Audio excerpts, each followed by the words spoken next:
Hi, welcome to Family Office World Live. I really love doing these. Um, we're talking today, the title is Navigating Family Office and the Challenges that they face. And I've got an incredible guest on, Stephan Roche, and I'll let him introduce himself in a minute. But the fascinating thing is, I write and speak and talk all the time about the family office model, how it's broken. 25% make it to the second gen, 10 to the third, 5 to the fourth. They're fragmented, siloed, and inefficient. And there are a lot of reasons why. And our guest, Stephan Roche, who was the COO of Bill Gates' family office, and then also the CEO of the Walton family office, two of the wealthiest families in the world, I think it's going to give us some really, really interesting insight. So, Stephan, welcome, and love to have you just take a minute and introduce yourself. Thank you so much, Ron. It is great to be here, and I am looking forward to this as well.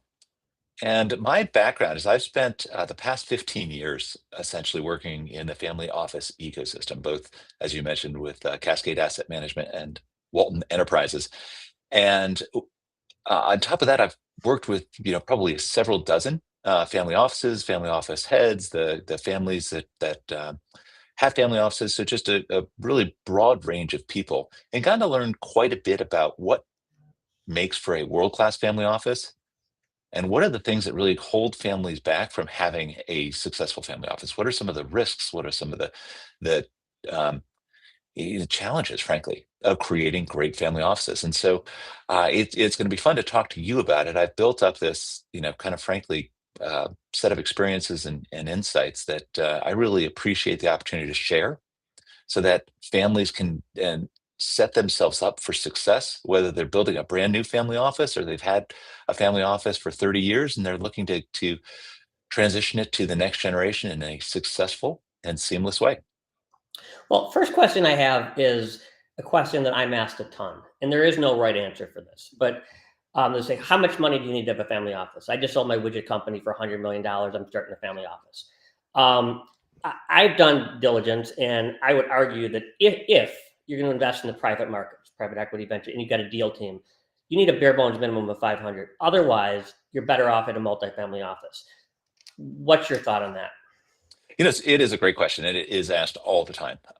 We hear about it. In fact, we were just having a conversation earlier this week with some people about this topic. Here's what I'd say. It is less about the actual assets you have. Number one, they need to be liquid assets, right? So a lot of people have a net worth of $500 million, but 98% of that is in a family business that they're only getting a small dividend flow, right? So it's not about net worth. It is about liquid wealth. And the way that I would think about it is how sophisticated of a family office are you willing and able to create? Because here's what happens. A lot of people will seek to create a family office, but if you have a liquid wealth that isn't adequate to fund top talent, I wouldn't bother.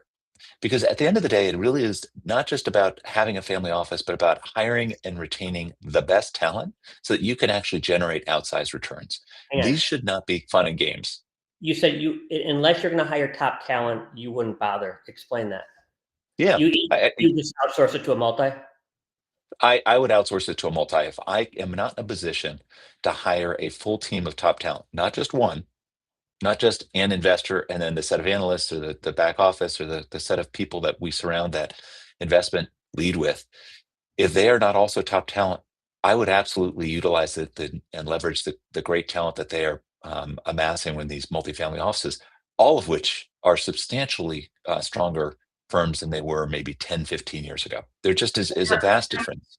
The compensation model, the problem is that today, and again, I'm generalizing, you work for the two of the wealthiest families in the world, so it's a little different animal. But most family offices aren't as wealthy as the Gates of the Walton. Having said that, most family offices today, when you say get the compensation right, most of them look at that as a cost. In other words, if they're going to hire a kid out of Stanford, they're going to pay him $250. They look at, this is going to cost me $250,000. I could promise you, when KKR or Blackstone or Carlyle or Sequoia hires somebody out of Stanford, they don't look at that kid or student as a cost. They look at that as a potential $20 million profit center. Touch on that. Oh, that's such a fantastic insight. What I talk about with families who have great family businesses is they look at their family business as a strategic source of value. And then they look at their family office and they say, that's a cost center. No, that's the wrong way to think about it. Your family office is also a strategic source of value. It is providing value in different ways. It's providing that long-term wealth and prosperity for your family. It's providing the structure and support, in many cases, the literal security for your family. So think of it as a strategic source of value. And then when you're paying that $250,000 to that kid who just graduated from Stanford, you're saying, hey, this is an investment in my family. It is going to allow us to steward our wealth in a way that ultimately allows us to achieve the purpose we have as a family on a multi-generational basis. Great point, Ron. Well, one of our mutual friend, Paul Carbone, I mean, he was a very successful private equity guy working at Baird, doing extremely well. And then the Pritzkers tried to hire him, and he had no reason to leave. And what was interesting is the reason that he was able to hire him is because he got the compensation model right. In other words, he's not looking. He wants to get wealthier, right? But Yes. he also wants the people to do that. And then Paul, who has 50 people or 70 people under him, also want to get the people right. But that doesn't really exist. I'm just curious. Did it exist with Gates and with Walton? And then I have a question to start. How did you get the first job at Gates? Because like people are gonna, these are in our little niche of the world. You're working for two of the largest families in the world. So honestly, the way that I got the job at Cascade, which was at the time known as BGI, was actually an outreach from a recruiter in New York City on LinkedIn. It was an email. I didn't even know LinkedIn had an email capability back then. This was back in 2017, I believe. Excuse me, 2013. And I happened to find the email. It happened to be an email that was sent just the prior day that said, would you be interested in a role as COO for the private investment office for Bill Gates and the Gates Foundation? You thought it was a joke, probably? 100%. I totally thought it was fraud. I thought I'm going to call up and it's going to be a Nigerian prince looking for $10,000. I had absolutely no expectation that conversation would lead to where it has today, and I am incredibly grateful for the opportunity to have worked both with the Gates family and the Walton family. It is truly it's an incredible privilege, and one that I take very seriously. And obviously, the privacy of those families and the work that I actually did with each, I won't go into any detail here, but I will say that it gave me insights that allowed me to, at this point, build up a set of skills and understanding that allow me to work with many other great families to help them think through what does it take to create that world-class family. And if I can go back to that original question, if you're building a family office, you don't want to play in the kiddie pool. You want to be in the adult pool. You want to be where you have the credibility, you've got the talent, you've got the opportunities, the access to allow you to have to create those great uh, long-term performance statistics that really separate the best family offices from frankly the vast majority that are generate mediocre returns. So how do we get out of the kiddie pool into the big pool? That's really the question of the day. So 68% of the family offices that exist today started since 2000, and half of Hmm. them since 2008. So this is a very new industry. The model, when I talk about it ad nauseum, 25% make it to the second gen, 10 to the third, 5 to the fourth. It's fragmented, siloed, and inefficient. Here's Yes. kind of in the world that I'm in, which is not the Gates, it uber wealthy family offices, but not as wealthy as Gates in Walton. Somebody has a liquidity event, and I want you to comment on this. What do they Yes. do? The first thing they do is invest. That's the last thing they should do. And then Yes. they start investing, and then it's in the paper, and all of a sudden their friends see it. Walk through, let's say you have a liquidity event. You sell your company for $1 billion. Walk me through what you would do once you've had that liquidity event, knowing what you know. The very first thing is you start with purpose. Money without purpose is motion. It doesn't really generate anything that is meaningful. Purpose turns wealth into momentum, turns wealth into the thing that actually creates a calmer, faster, more aligned set of decision making. It becomes your strategic North Star. It is a thing that changes you from a wealth accumulator into somebody that really is living out their values, their identity, managing their family in a way that gives you the opportunity to have multi generational family prosperity. And I do think there's a real distinction between multi-generational wealth and multi-generational prosperity. And what you want is you want that multi-generational prosperity, that sense of purpose, accomplishment, um, intent. We talk a lot about waking up with a sense of purpose every day. That's where I'd start. So when you have that liquidity event, first thing you do is step back. Don't do anything for 6 months. Don't buy anything. The number of families that I have heard who that first 18 to 24 months, they do a lot of acquisitions. They buy multiple houses, they buy, the boat, the plane, and then they turn around and they say, gosh, how did we create this ecosystem of non-performing assets? And they realize the cost, the burden, frankly, the hassle of having all of that wasn't really worth it. But if you take the time to step back and say, what really matters to us, that is the thing, that is the moment when you can start to decide, well, then if this is what matters to us, then how do we utilize that wealth in a way that will help steward the family towards that North Star, that purpose? So that's number one. Take the time to really think it through. Number two, don't simply invest the money in a way that is essentially what everybody else is doing, because what everybody else is doing isn't the same as what you need to do in order to achieve that North Star. So you got to do the upfront thinking about how do we want to allocate these resources. As you know, Ron, when you have a family office, you have such an incredible uh, the opportunity to think long term, to use your capital in a way that so many other sources of capital cannot, which is to think well over the horizon, to um, set aside that there, to put that capital to use in ways that a lot of other investors cannot. And so understanding that distinction and understanding what that means to you can be really, really powerful. So that's a big difference. You also have access once you have that kind of wealth that, in a sense, the new country club is the deal room, this teaming up with other families to hunt unicorns, to find opportunities that others just can't take. And at this point, I think it's more than 2/3 of family offices worldwide are focused on club deals, where you pool money with other families in order to get access to really interesting opportunities. Those are the that access, syndicating deals, those are the things that can differentiate you as a family. So number two, really think hard about how you want to do asset allocation, so that you are taking full advantage of the kind of assets that you have, that capital that you have, which has that long horizon, very long-term opportunities.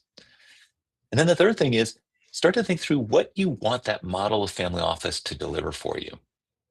A lot of people think just the investments, but there's other things family offices do, right? There's philanthropy and impact. There's the concierge services that you want to build, and starting to think through, what do we want to build in house? What do we want to use third parties for? And what do we just not want to do at all?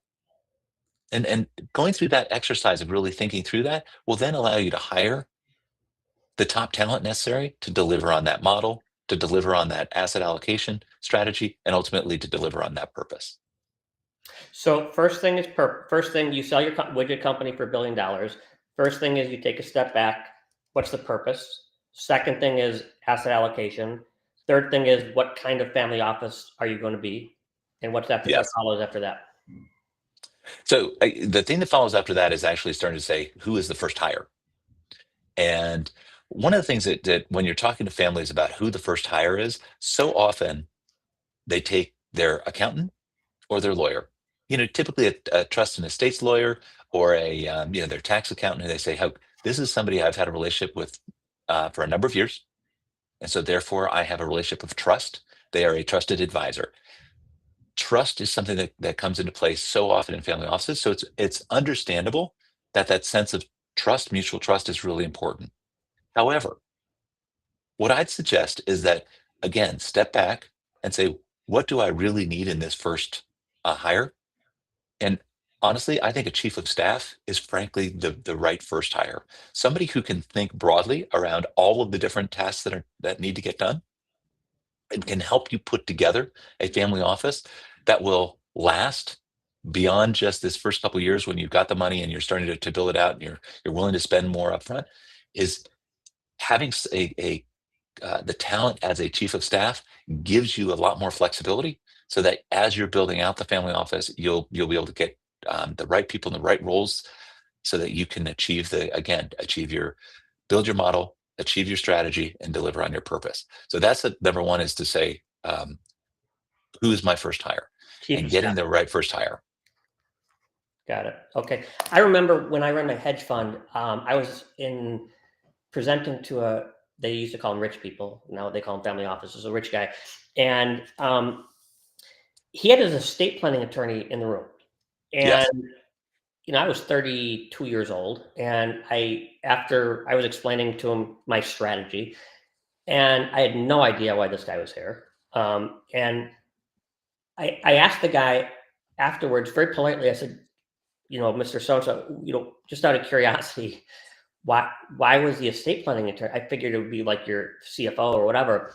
And he kind of pats me on the back and he goes, "You'll understand someday." He goes, "The goal is not to be a multi-billionaire. The goal is to be worth zero, but control as much as you can. All these T&E attorneys do is get stuff out into your estate." Talk to me about that.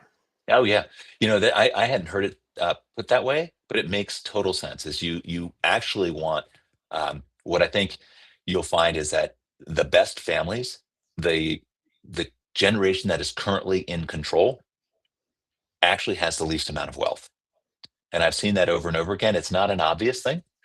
You might think, well, gosh, the wealth is in the hands of the current generation until their death, and then it passes to the next generation. But in fact, with most great families who have been successful on a multi-generational basis, they've passed that wealth down to that next generation years, if not decades before. But they've maintained some level of control that allows them to help make decisions on behalf of the family that really ensures their prosperity on a multi-generational basis.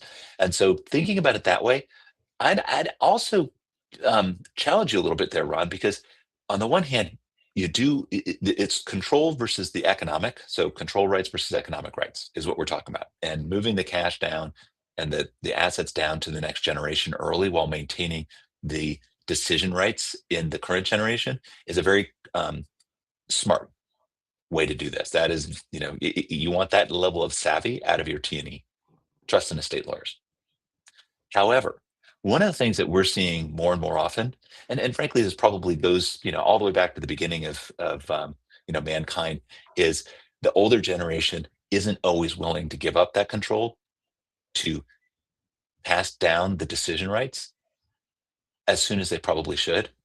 And so that's something to also to keep in mind, is you should have a plan not just on how quickly you can pass down the economic rights, but how quickly you can get that next generation in a position to successfully and effectively assume the decision rights, so that you're removing emotion from decisions. You're removing you're trying to depersonalize decisions as much as possible, but you really want to get that decision making authority to the next generation. That's critical.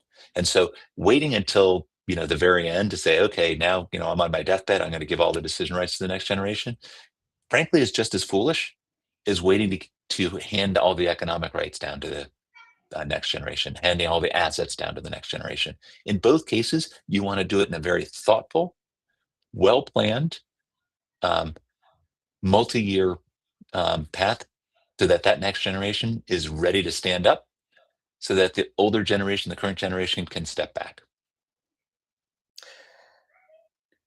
Based on the fact that you work for two of the wealthiest families in the world, I guess my question is, oh, today it's almost a buzzword, right? You can't, you're worth X number of dollars, you start a family office. Yeah. It I guess the question is, who should, I don't care whether you sell your company for 500 million or $10 billion, who should be starting a family office? Because at the end of the day, I a lot of people haven't really thought this through, right? hmm who should be starting a family office is really the question to start with.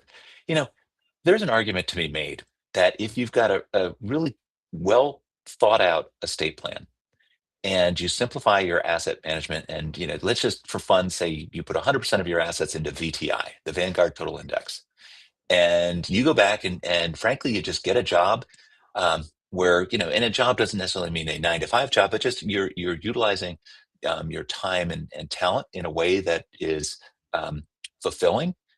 That can be a really good way to live, right? The idea of a family office, if you have a family office, and what we call the yacht effect, is you just have a family office so that when you're playing golf, you can turn to your buddies and say, "Hey, hold on, I've got a call from the president of my family office."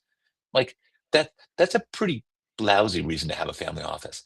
If you understand that that family office is a tool with which you can utilize to help steward your family's purpose, to utilize that wealth in that family office in a really positive way, that's great. If it's a family office simply to have the opportunity to tell other people, "Hey, I've got a family office," I wouldn't bother. It's an enormously complex, challenging um, uh, entity, choice to make. And as I say, you don't always want to have somebody like me running your family office. I'm a human. I'm difficult. You've got to hire me, you've got to manage me, you've got to retain me, you've got to pay me, you've got to motivate me. And at times, you're going to want to fire your family office head. Look at That's a lot of effort and work. Can you create a solution for yourself where you don't actually need the family office? You can utilize third parties, be it multifamily offices for some of the roles that you play. Maybe great T&E lawyers that are outsourced, great investment managers that you can outsource. That there's a lot to be said for choosing whether you're 10 billion or 500 million to say, do we really want a family office at all? And of course, Ron, there's a certain level of wealth where of course you really have no choice. And at that point, then there's some level of work and oversight and complexity to your life, and that's okay. What It, is it's that? it's definitely What is something that to think number? about. What is that number about? Well, in your opinion, I mean, there's no right or wrong answer. Quite honestly, if you're getting into the $10 billion plus of liquid net worth, Got it. I've got to imagine it just becomes difficult not to have a team of people who are helping to steward your life. So That's for sure. you were saying earlier that a lot of this people who start the family offices, a lot of it's driven by ego. Is that fair? Yes, yes, I think that's putting a fine point on it, but yes. Okay, I said it, not you. But I truly believe that, I also believe 85 to 90% of the family offices that exist shouldn't exist. And again, I judge nobody. I don't make any judgment on anybody. Oh, You sell your widget company for $50 million. You want to start a family office? Do what you want to do. I could just tell you objectively, it doesn't make sense. yeah, and it's a choice, right? Like anything else, it's a choice. It's a choice that's not impossible to undo. Another choice that Ron, that you and I have seen family offices make over the years is that family offices who say, "Hey, we're really good at this investment thing. We've got access. We've got superior returns. Let's become a multifamily office and invite other families in and utilize their capital to give us leverage." In many cases, they just simply want to reduce their expense and say, "Hey, this is costing us $5 million a year. If we bring in other families, we can cut that cost in half." And the number of families who go out and do that and then reverse course a couple of years later because they realize, gosh, as hard as it is to run a family office, it's a real pain in the butt to run a registered investment advisor, an RIA, with third-party money. And they say, yeah, that was not worth it. And again, that's something to think about. Do not think about family offices as a cost center. Don't look at that $5 million in isolation and say, gosh, that's a lot of money. Look at that $5 million and say, what am I accomplishing with that? What value am I creating? Is that in fact delivering on the promise that we originally set out to achieve with this family office? And even $5 million as a percentage of assets, where it's like, oh, we run this family office for 25 bips, or it's 125 bips. It doesn't really matter at the end of the day. If that family office is achieving the purpose that you set out for it, it's worth it. If it's not, you could be running it for 5 bips and it's costing you too much money. Now, a lot of people look at family offices as these are just investments, right? And Yes. as you know, that's not the case. Um, the family offices that you see that are successful, what are, I guess, the hardest? First of all, it's a family office, which means it's a family, which means you have Yes. children or you have grandchildren. Now, if you're worth $5 million, which is a lot of money, and you give your kids, 36,000 $36,000 a year, that's a lot of money. But when you get into these numbers, which are just so astronomical, talk to me about from next gen, because right now there's $124 trillion that's being transferred from the baby boomers to the next generation. It's the largest transfer of wealth in history. And most of these the kid could be 60, Yes. are not Next gen. prepared. Right, the next gen not prepared. One of your strengths, and one of the things I respect so much about, is not just you should invest in this private, this is your asset allocation. It's sort of like, how do you take it? How do you work with next gen? To me, Yes. that's the biggest challenge. So walk me through.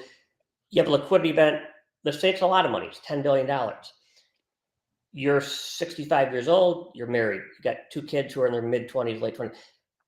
How do you not spoil them? How do you raise and take kids with gratitude and not entitlement? What's been your experience? I love that question. I love it because the minute you are asking that question, you're starting to mitigate the risk that things can go wrong. Like literally just the um the act of saying, what can I do differently to ensure that the next generation are set up for success? Again, with this idea that multi-generational family prosperity is the goal. And prosperity is more than just wealth. And in fact, prosperity might be we're watching our wealth go down intentionally. I think most people on this call probably are aware that most of Bill Gates's assets are going to the Gates Foundation. And they just made a decision recently, in the last few months, to do a spend down foundation much more rapidly than they had originally envisioned.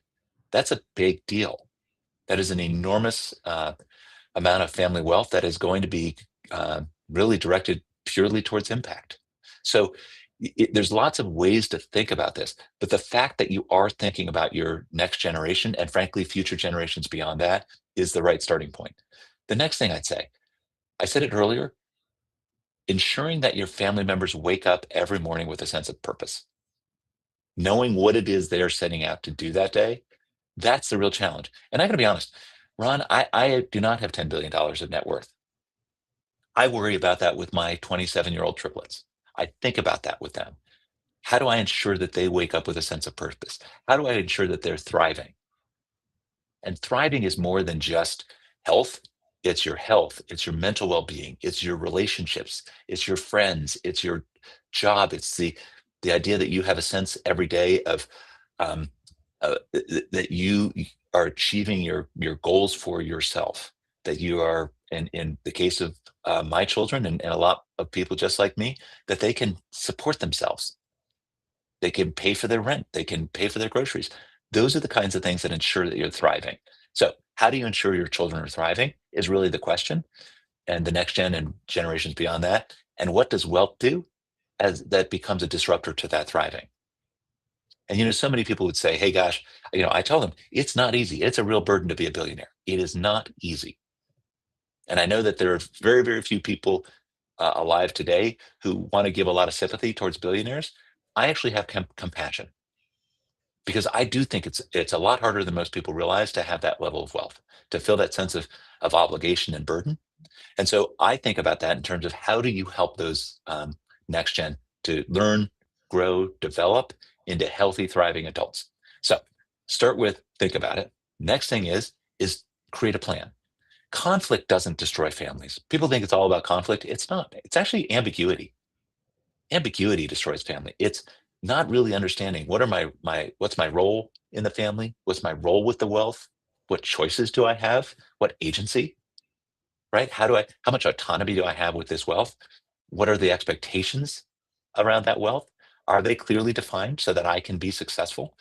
Um, it's about clear authority over my own destiny, right? So helping the next generation being understand that, providing that clarity is a great place to start.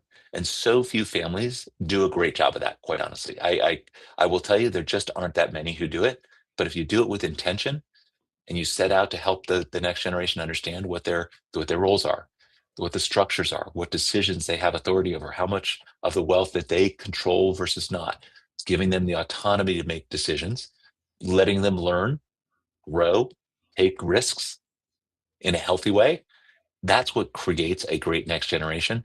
And then they pass those same values down to the next generation beyond that. And there you have multi-generational prosperity. So one of the things that's interesting because I look at kind of my world as sort of the intersection of prosperity and purpose, right? Yes. Look, at the end of the day, the rich are getting richer and the poor are getting poorer, and that's a bad thing for society. It is a bad thing. Without a sustainable middle class, bad things happen. You can go back through history. That's not a good thing.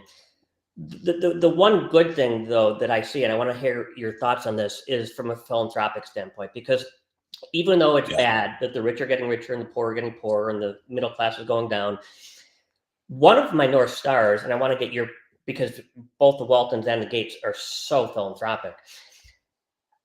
You can't run a philanthropy exactly like a business. So my dad passed from Yeah. prostate cancer at 57, and my first boss is Michael Milken.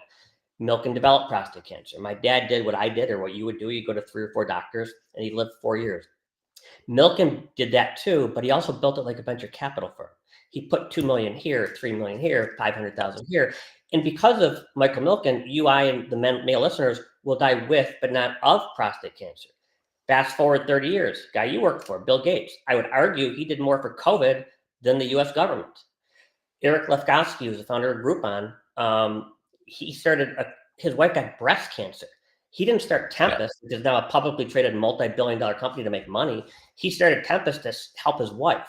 So my question, last thing, Sergey Brin, I know he's got $1 billion he's donated for. He's got a predisposition for pancreatic cancer. You can't run a philanthropy exactly like a business. I get that, but kind of my North Star, and I want to hear what your thoughts are. And this is this part of the glue that can keep families together. Isn't philanthropy something that can and should be run more like a business? And isn't that part of the glue that's going to help keep families together? And how did that work with Gates and with the Waltons? So I love everything you're saying. So many interesting stories about the transformation of philanthropy over the last 25, 30 years. And Bill Gates is certainly at the vanguard of that, but there are many others who are as well. And really, philanthropy goes back to John D. Rockefeller, original. There really wasn't philanthropy before then. There was the church, right? There was the community uh, outreach that the wealthy would make, and alms, etc. But the truth is philanthropy as we know it today originated back in the early 20th century. It has evolved very quickly recently, and now you don't use the word philanthropy so much as use the word impact, because with impact you take into account the fact that there could be for profit and nonprofit, um, and advocacy, political advocacy, right? There are really three arms to impact, and I always try to think about those holistically. What is the nonprofit piece of impact? What is the for profit? And then what is the public advocacy? Where are we giving to government to change regulations or law that will allow for better outcomes on a specific topic. So if you say my goal is to address prostate cancer, and Ron, I should tell you, my father died this year in July on July 31st, and he died with prostate cancer. He did not die of it, How old and was he he? was 87, and he was being treated for the prostate cancer, but he even knew, he said, Stephen, I'm not going to die of this. I will have this till the day I die. And he died of other medical issues. But he also died in his sleep after taking a walk in the afternoon, and he died in his own bed, as we have shared. He had the perfect dismount to life. He died peacefully and not in pain. And I do think a lot of the work that's been done on prostate cancer is what allowed him to live for years with it. So thank you to everybody who has had anything to do with the improvements and the prognosis for those with prostate cancer. But in any case, getting back to this concept of philanthropy and impact, I think it's really cool. And again, it goes to family purpose. So if you step back and say, here's my family's purpose, this is what we are striving for as a family. And so how does impact fit into that family purpose? And then it also links, as you know, to next gen, because a lot of next gen say, I'm not as interested in the family business, but I love the work that I can do on impact for the family. And I want to get engaged there. That's the place that I want to invest my time, talent, and treasure to really create outcomes, better outcomes for our community and our world. Awesome. But the way to do philanthropy, or should I'm going to again go back to impact. The way to do impact is to think about it strategically. Just giving money away is a strategy, and we're seeing that today with Mackenzie Bezos. But if you think Mackenzie Bezos is just writing checks to organizations without a lot of work behind the scenes, you're missing a lot of what she has created in terms of the new approach she is building and creating by doing deep research on all of these organizations, ensuring they know how to utilize this new capital infusion that they're getting, and doing it in a very thoughtful way. Because if you give an organization that has a $500,000 a year spend, you give them $5 million, you can destroy them. But if you give a $10 million a year organization 5 million, they're going to know potentially how to leverage that so that they can really create outsized returns on that $5 million a year. So there's a lot of really cool stuff going on there too. So how do you think about impact strategically so that it can address your long-term goals and purpose as a family? Is to take it, step back, and again, look at all the different ways you can do it, the nonprofit, for profit, and advocacy, and create a holistic strategy that allows you to address the specific issue that you want to in a really thoughtful multi-year basis, utilizing this capital that you have that has that privilege of having the opportunity to think well over the horizon, to not necessarily need quarterly return, 1 year return, even 3 year return, but you can think of it as this is something that I can invest today to see 10-year returns. And that is one of the great benefits of the kind of wealth that's being accumulated today. And I'm like you, I'm not passing judgment on people who have great wealth and have built these extraordinary businesses and earned and generated this wealth. I do think hoarding wealth, that's something you can start to think, is that the right thing to do? But if you're utilizing that wealth either through capitalism and getting out there and helping create new great businesses of the future, you're using it for impact where you're really transforming the research landscape for medicine, health, community, arts, etc. That's awesome. If you're just hoarding it, maybe there's some things you should be thinking about in terms of what you can do differently with that wealth. Now, I want to talk now about what you're doing now, because you work for two of the wealthiest families in the world, and your reputation is phenomenal. I remember when we were putting the Family Office Initiative together at Booth 3 years ago. I'm with Steve Kaplan and Paul Carbone. Your name was like the first name. We got to get him on the advisory board. So but it's not because you're so good at this is a great private equity investment or this is a great real estate investment. You went from working for two extraordinarily wealthy families to Banyan, and Banyan is best in class. What is Banyan, and why? I guess first question is what is it, and secondly, why do you enjoy it? Because I talk to you every day, and you're just like, oh, my job, I love what I do.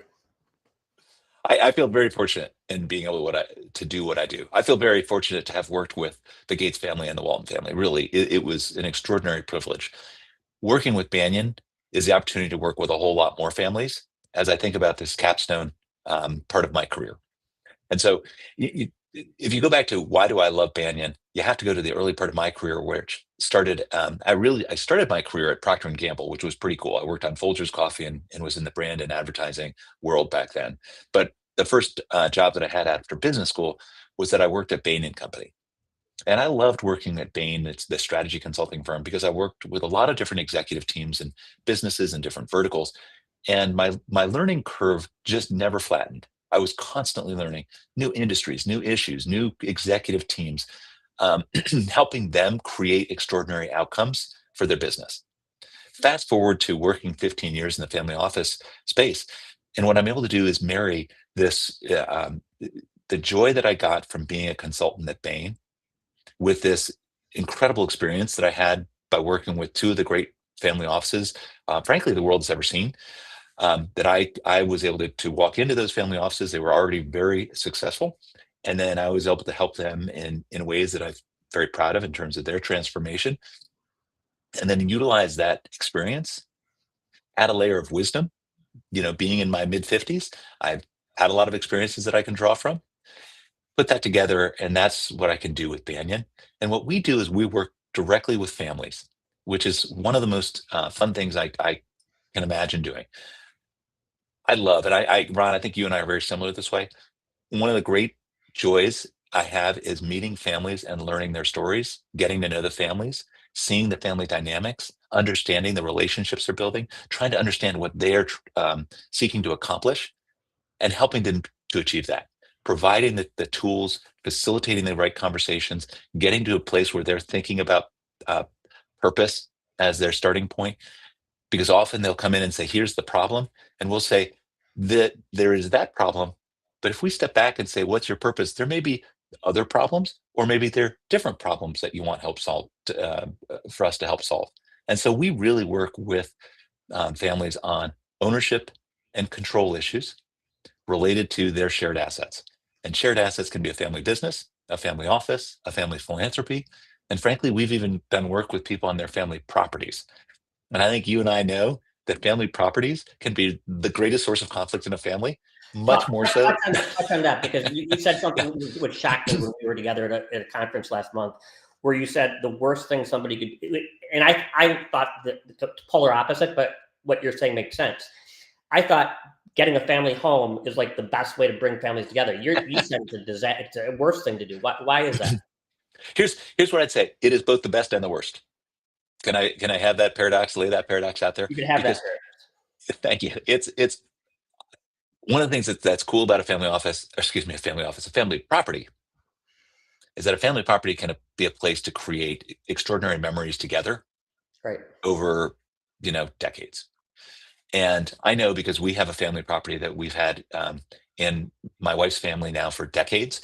And my children have grown up there with their cousins, and they're incredibly close to their cousins. And a lot of the reason that they're so close to their cousins is because the time they spent together on this family property. It's off the grid. It's got beaches and woods and fields that they run around on, and it's a pretty extraordinary place. Okay, I get Amazing. that part. Why the bad? The bad part is once you have to go to the next generation and you go from having the family patriarch and matriarch who are really overseeing the family property, making decisions about the family property, making choices about how they want to invest their capital into the family office, to where you go to the next generation and you have multiple owners of the family property. And what happens when you have multiple owners is you have diverging interests. And so you go from a place of joy to a place of potential conflict. Now, can you mitigate that conflict? Absolutely. There are ways of mitigating it. It goes back to the fact that you really need to ensure that you don't have ambiguity in terms of how those family properties are structured and how decision making is made. But even with the best decision making, the best structures for how do we decide how much money we spend on capital improvements? Do we need to put on a new roof? Do we need to renovate the kitchen? Do we want to buy new furniture? That those are hard decisions. But if you've got good decision making structures in place, great. When you don't, and you start to build conflict, that can be the downfall. And so a lot of families say, great, what we'll do is we'll have one family member who buys it out from the other family members. I can't tell you how often I've heard that the other family members no longer talk to the person who bought it out. It boggles my mind. It's like, why is that? So here's what I believe is the absolute best answer to family properties. And Ron, this might blow your mind, is I think you create a family property. So I'm in a position now as a, the patriarch, and along with my wife, the matriarch of our family, our nuclear family, to buy a family property. And what we should do is buy a family property, own it for 25 years, and then sell it, use those proceeds, give those proceeds to each of our children to go buy a family property for their nuclear family and repeat that process. It's a crazy idea, and it frankly may be too crazy for most families, but in some sense that gives you the best, which is we're creating shared memories, but it avoids the worst, which is we are getting to a place now where there's multiple family members who need to come together to make decisions together in a way that disagreements become, you know, sources of conflict that destroy the family. Well, speaking of that, and again, the model 25% make it to G2, 10 to G3, and 5 to G4. Can you share just a couple, without the names of the families, obviously, but just a couple stories? Why do these families fall apart? Like, tell some stories Yeah. about like why some of these families fall apart, and what could have been done to save them. You know, um, Sometimes nothing. Let's be honest, right? At the end of the day, one of the things that people often ask is, what are these families like? And the answer is they're families, right? They're humans, and it's a collection of humans, and humans are, amazing, and can also be, sources of just, terrible conflict um, and issues. So what can be done better is clarity of purpose. When you have a shared purpose and you say, this is what this thing is, even with a shared property, say, hey, listen, remember, this property is for us to create shared memories.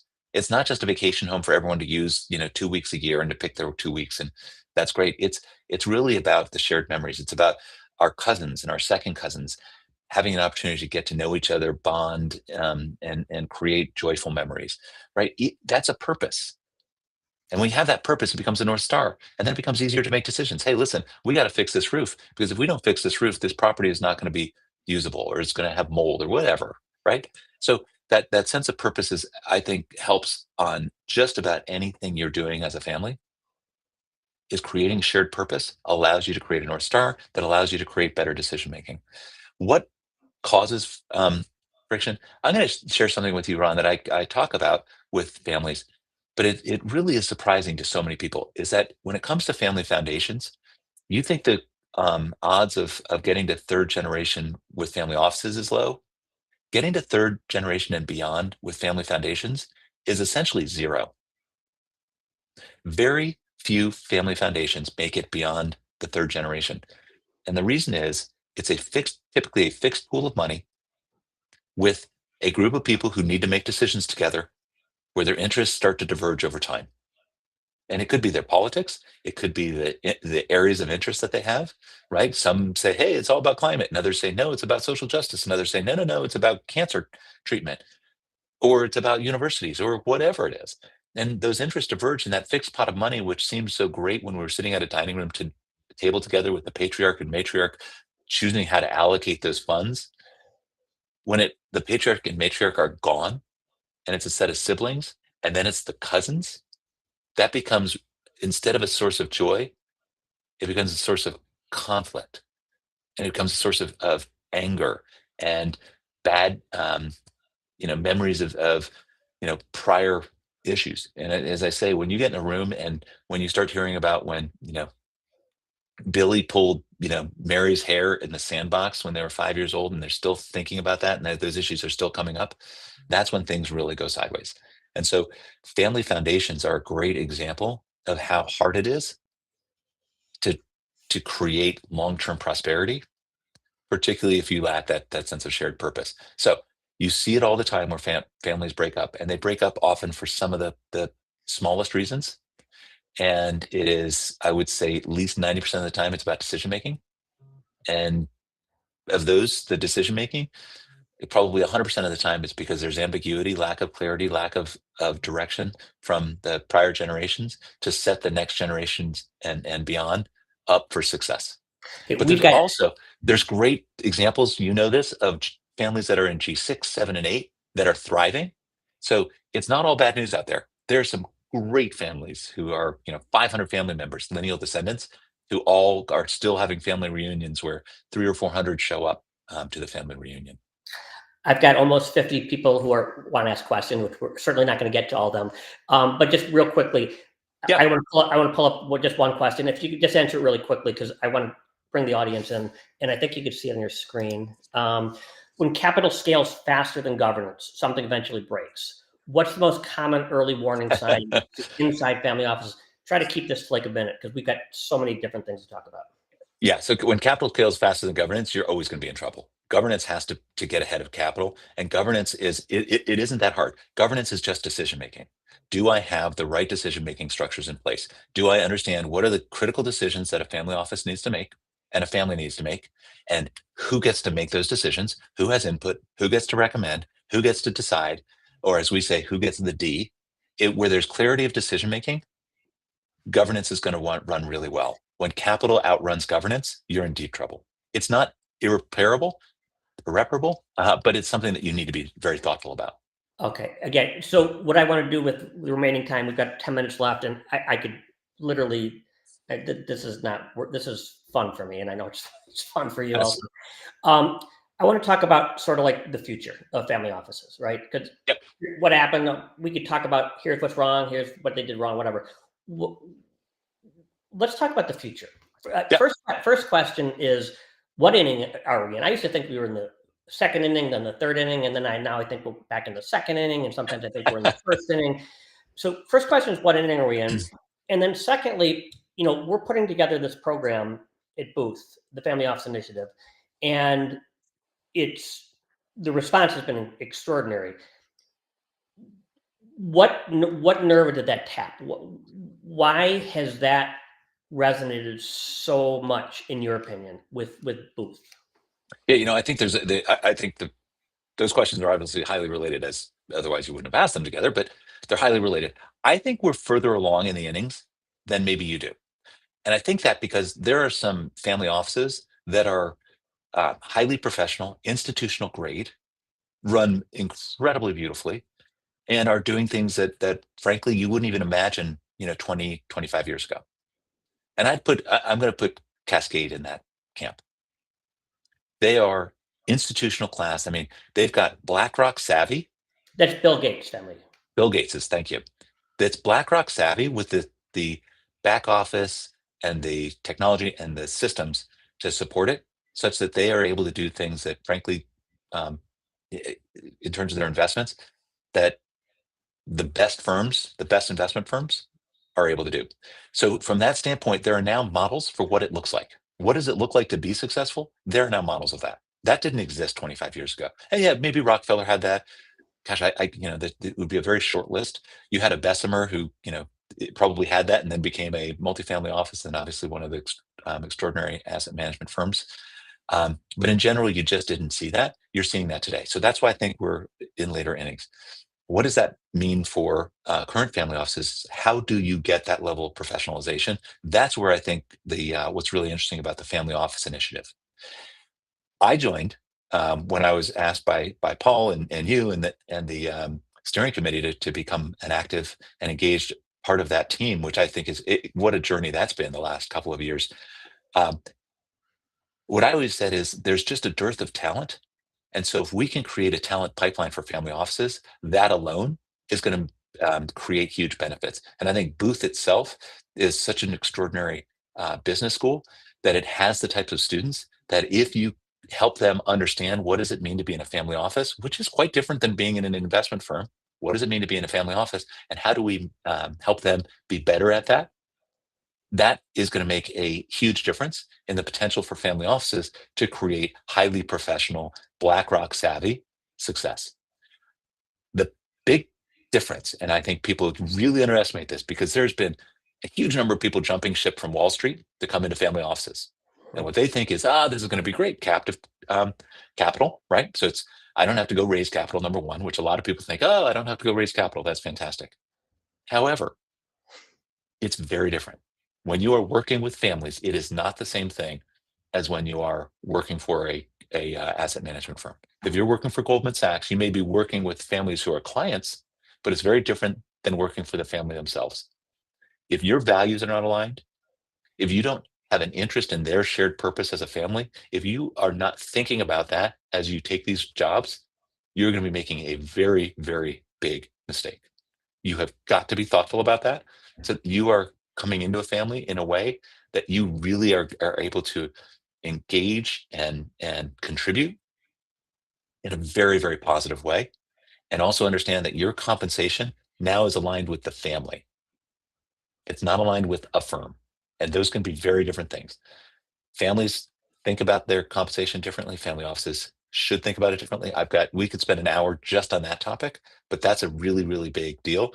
So I think the Family Office Initiative is going to be well positioned to help families and to help professionals in the family office space all get better at it. So we can go from the fifth inning to the seventh inning. So we've got 124 trillion that's moving downstream from the baby boomers to the next Yeah. gen. Today, the top students out of Booth, Kellogg, Wharton, Stanford, wherever you name the school, they want to get in private equity, venture, real estate, hedge fund, et cetera. Very few want to get into family offices, right? I mean, I believe, I think I'm correct, that I could be wrong time-wise, but I think I'm correct directionally. In some period of time, it could be 3 years, 5 years, 7 years, the first choice of a lot of these students is going to be to work for a family office. Mhm. Do you agree with that? I do. I do. And I think there's again this you need to go in eyes wide open. Please don't go into this job thinking, oh, I'm going to work shorter hours. It's going to be less intense. I'm not going to have, be in the corporate grind. It's it's different. It's just different. It is. I love it. I love it because I do love the relationships and the dynamics and really helping families achieve great outcomes. That to me is just it's what motivates me. It's what gets me up in the morning. It gives me a sense of purpose because it's hard and cracking some of these problems is not easy. Helping families make great decisions together is not easy. If you're not up for that, don't do it. Stick to Wall Street. Wall Street's still a great place to make a career. Um, consulting is. Go be an entrepreneur. I read a statistic recently, Ron. I was a graduate of HBS, Harvard Business School, and I believe the statistic is Why do you something guys like always call it HBS? Isn't that just arrogant? it's just arrogant. I just wanted you to say it. Oh, I know. Roll my eyes. But the truth is, I think there's something like two-thirds of Harvard grads are either starting their own company or going into startups, which I think is awesome. Having done about 10 years in the startup space, I did fintech startups, which we didn't talk about today, but it's one of my favorite parts of my career, building online investment platforms. If you recall ShareBuilder, I built an online 401k business. Did some really, really cool things in the entrepreneurial space, which has really help feed a lot of the knowledge, wisdom, and intuition that I have today. But that's great.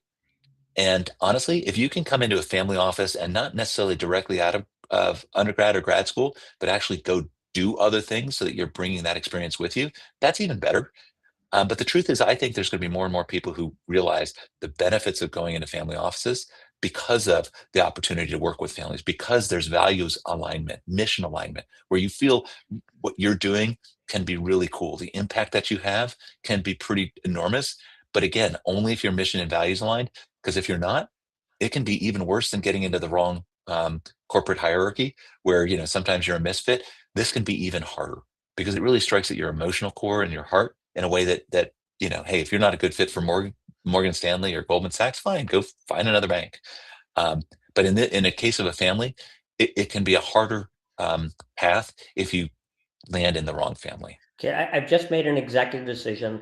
We are going to have a part two to this conversation because my producer is letting me know we're running close to an hour, and I want to be respectful of everybody's time. If people want to get a hold of you or learn about Banyan or whatever, what's the easiest way to get in touch with you? It is my email, sroche, Roche, at banyan.global. And I'd love to have conversations with anyone. Again, this is what I love to do. I love having the conversations. I love hearing the stories. I love learning about what both the non-family professionals who are within family offices, but also the family members are thinking about and help them think through some of their challenges. Because at the end of the day, Ron, it's really hard if you are a family member and you have a family office to find other people who have shared experiences that you can draw from And so I think that's a really important part of what Banyan does is we've worked with close to 300 families over our 13-year history. And so we can draw from all those experiences to help think about what are the other options? How else can we think about the problems that we're facing?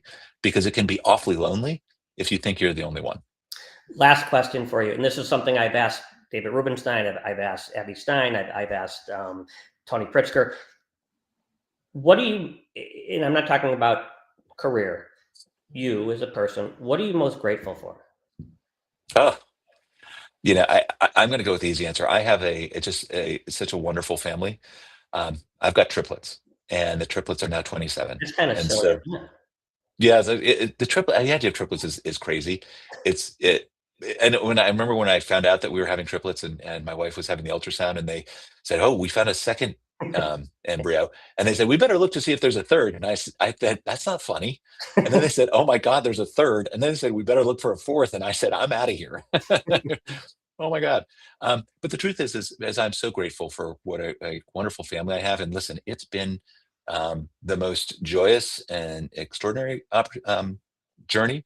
But as you know, with any family, it's also been really hard. I draw from my experience with my own family as much or more than anything else I do when I work with families as a partner at Banyan Global.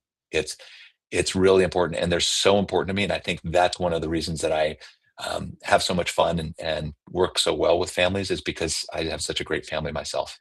All right. So again, this is not optional. We're going to do a part two to this because I'm getting so many questions. I'm getting yelled at by my producer in here. So awesome. Thank you for doing this. It's been great. And there will be a part two. It's not optional. All right, I'm in. All Thank right. you, Ron. Take care.